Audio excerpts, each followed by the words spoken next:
Welcome to the Yadusha Show, District 29's favorite podcast. Hey, everybody, and welcome back to the Yadusha Show. My name is Ann Johnston Brown, and I'm your host. But of course, we've got the woman of the hour on the line, Yadusha Williams. Of course, she's running for state assembly here in Nevada, District 29, and she is going to be answering some of your questions today and talking about, well, why she's running. Hey, Yadusha, how you doing? I'm great, and how you doing? Oh, doing really good. And I know that you are very excited about just running for state assembly, District 29. You love your district. You've lived there a while now. You've seen the problems that exist. And so what motivated you? What gave you the inspiration to run for state assembly? Sure. Well, I was moved to run for a state assembly by request from many of our community members. Being a native out here, so many people know me and they know what type of drive and what I can get done. So after hearing so many requests, I just prayed on it and just got into action. I need to protect my family, and this is how I'm going to do it. Yes, and because you've lived there, well, certainly you've lived in the Vegas Valley for your whole life, but in District 29 for several years. And so you've seen what needs to be tackled as an Right. assembly member. So how do you plan to address these most pressing issues? How do you plan to do that? Sure. Well, my plan is to tackle the most pressing issues first by engaging with the community, listening to their concerns, and just implementing solutions that reflect everybody as a whole. And you're going to be listening to them not only when they reach out to you through email, through phone calls, but I'm sure you plan on doing some public events, and you'll just do you plan to do that? Absolutely. Public events, people see me at on the street. I'm a notary, so I'm always at people's door, and people tell me like what's truly on their heart when they see me at CDS or even Bonds or Smith. Oh So yeah. I I'm ready whenever. Well, now what do you see right now as the biggest challenges in your community? Well, a lot of people are concerned with a lot of significant challenges, such as the education out here, and as a whole, border security, the rising of crime. I've Mhm. met people that's been robbed just by going to the grocery store, and that is completely scary. Well, as you So, know, I've been robbed at the grocery store. exactly. Yeah, So we just need to tighten up on crime, and I right. believe that in fostering open dialogue Hmm. with our community, we can find the problems and address them head on, Right. ensuring everyone's voice is heard and valued at the same time. Right. And so, you're obviously wanting to connect with the constituents. So how will you involve them in your decision making? Well, community is the utmost important to me, so I want to make sure they're completely involved. So my key efforts is intend on doing a lot of town hall meetings, Hmm. solicit feedback through surveys, maintaining open communication channels in any way possible to ensure that everyone's voice is heard. Well, that's fantastic. So, obviously you are immensely qualified, whether people, have gone to your website to read about you. But why don't you tell us specifically the experiences of your past, the skills that you have that you bring to the table that qualify you for being an assemblywoman? Sure.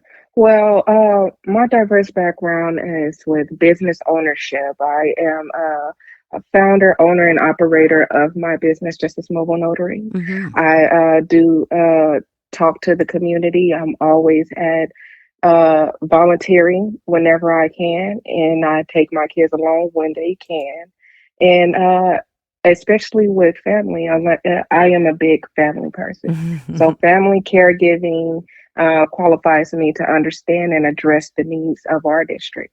Right, right. I hate it when people who are solely business people or just professional politicians, they don't know how to relate with people who have actually the lived experience of their constituents. And so I love it that you're going to bring your personal life to this. And so I also need to know, and I know that everyone is curious, how will you work with other elected officials? You know, the ones I just referred to, maybe the professional politicians or the people that may be difficult to work with, the other side. You're a Republican, so how will you work with Democrats to accomplish the common goal? Well, regardless of anybody's party affiliation, I aim to work collectively with all elected officials to find a common ground and achieve shared objectives for the betterment of the community. When you put the community first, everything else will overcome. And we're really tired of the politicians who can be easily bought off, right? We want people with some integrity. Absolutely. Yeah, and I know you're a church-going, good Christian woman, and you appreciate people of all religions and people who just want to do the right thing, and that's the problem. We're not seeing enough of the right thing lately.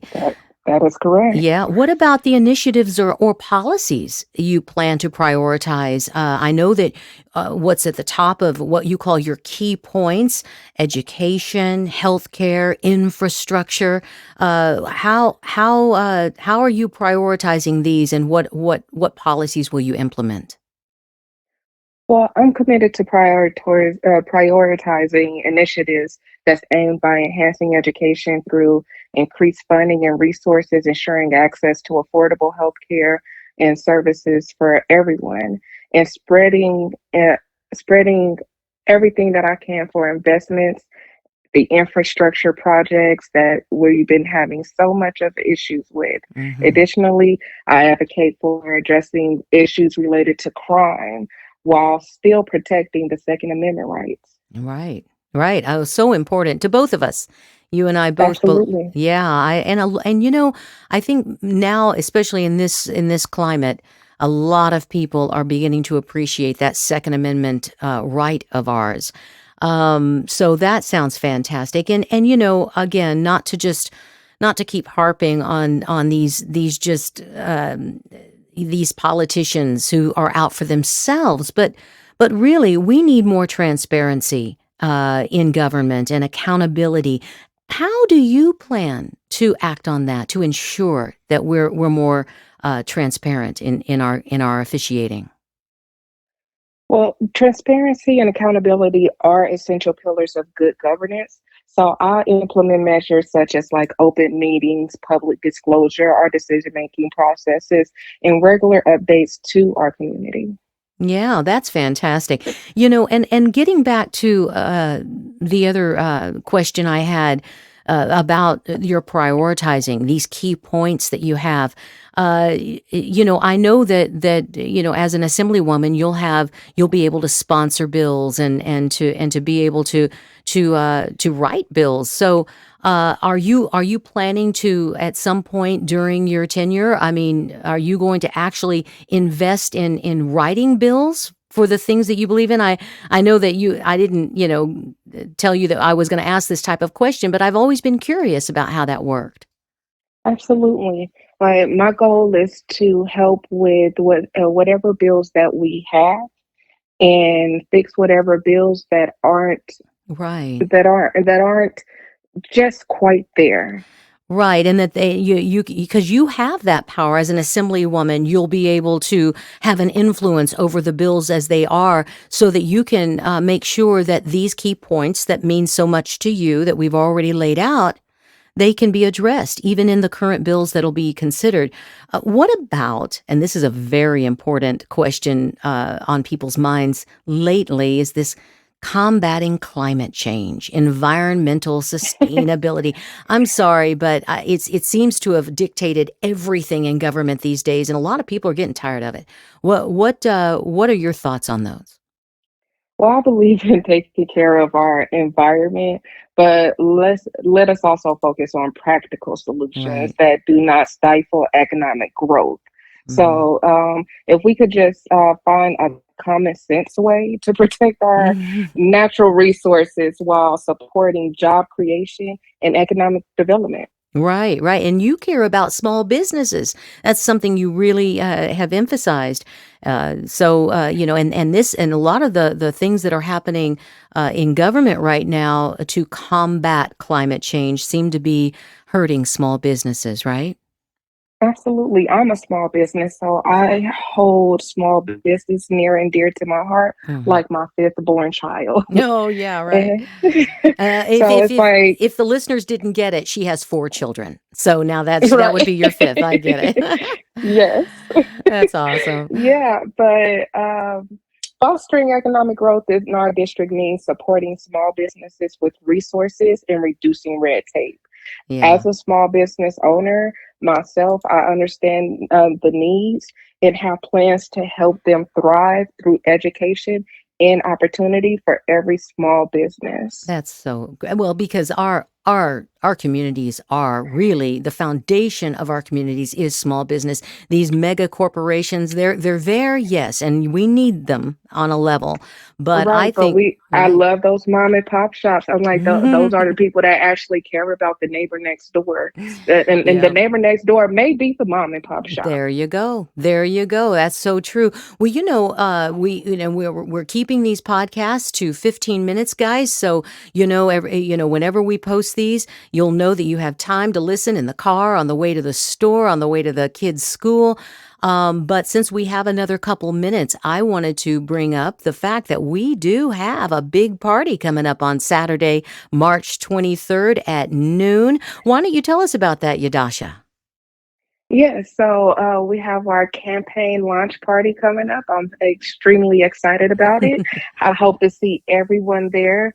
We're just gonna dive right in on what to expect, and I just want to hear from the community on how we can get their voice heard throughout Southern Nevada. So this is like a meet and greet, and of course you can have your picture taken with Yadasha. We're also really looking for volunteers, hoping that anybody that comes might be able to bring a skill that they can volunteer to contribute to the campaign.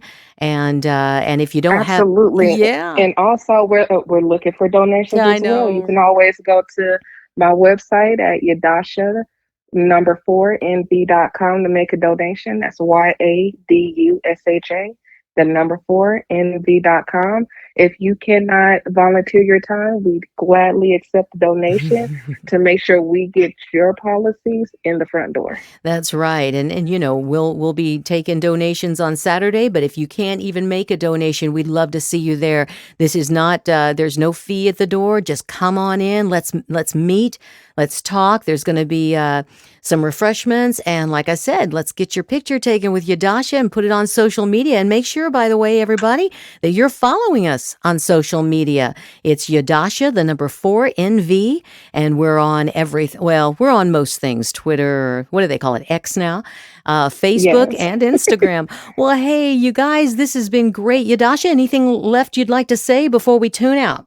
I thank you all for listening, and go out, register to vote so you can vote for the right people in the right seat. That's right. All right. Well, we are going to see you guys next week. Be sure to send in your questions at that website, Yadasha, the number 4nv.com, and we'll just see you next week with more answers to your questions. All right, guys, we'll see you next week. Bye-bye.